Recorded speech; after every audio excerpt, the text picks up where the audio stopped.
Yeah, you have an article that's sort of relevant to this, a viral article, live versus dead players, Hmm. that you wrote some time ago.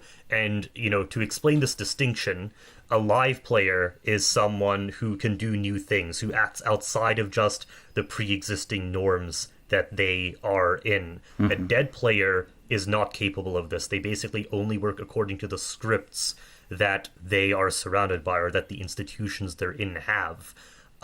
It sounds like you don't think there are very many live players in our institutions. I'm interested in why you think that is. Well, I think performance is a very strong indicator here.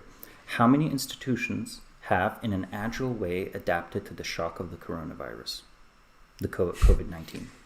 Very few, very, very few. How many of these institutions are having an easy time navigating the economic fallout that's a consequence? Again, very few. How many of our media institutions or political institutions adapted to the last few years of unusual politics? Again, very few, right? So when I look at government and the large economic bodies, they don't display this behavior. If there are live players within them, well, they're not piloting the institutions in question, right? And their range, Right. the range of their adaptability, what it can do for us is extremely limited. So in a way, the effective intelligence of the organizations has gone massively down. They've become these dumb, lumbering giants that can't see reality, but repeat these things over and over again that they used to do.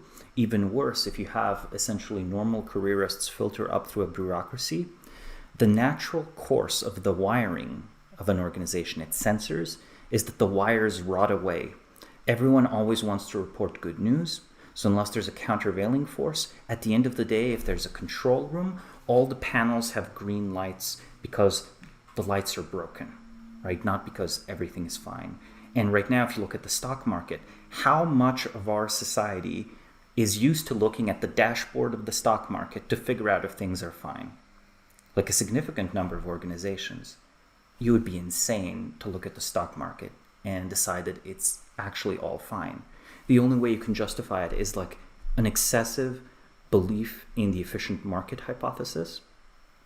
But I think this is overbearing and overbelieving in the information system that was set up for a very specific purpose, has been many times modified, has been adulterated through all sorts of strange legal, financial, and governmental mechanisms, right?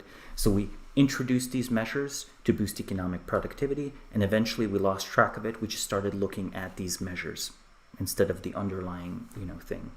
And that's why it's very easy to have an economy in crisis and have a stock market that, at least on the surface, you should interpret as a belief that things will return to normal or will be good. Yeah, so this is interesting. This is related to the kind of idea that these institutions kind of decay over time, and Need active you, repair. Yeah. yeah, and one of the Or aspects that you redesign. mentioned, right, and one of the aspects that you mentioned is actually that there might be live players around, but not actually embedded in controlling positions within the institutions, and thus not able to do that repair. Is sort of locking out the live players part of the process of decay there? Well, I think it's either eliminating or locking out the live players, but also not fostering the creation of enough live players, right? Right.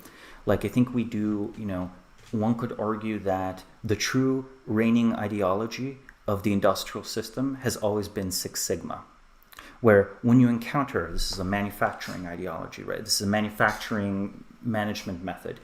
You find an error, a type of error occurs at the end of the assembly line in your product. It could be a car, it could be a computer, it could be a can of soup.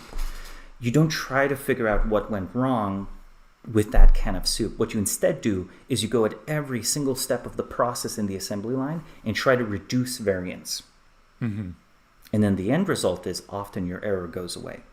So I think what we've done is through every single step, from like your childhood environment to your early education to your professional career, we've tampered down on the variance. So in a way, we have excellent cans of soup, but we don't have very good live players because the live players were never built by an assembly line. The problem of the creation of excellent free human beings, that was never industrialized. We know how to make good factory workers. We know how to make good cars. And again, I'm not even saying that this is immediately achievable.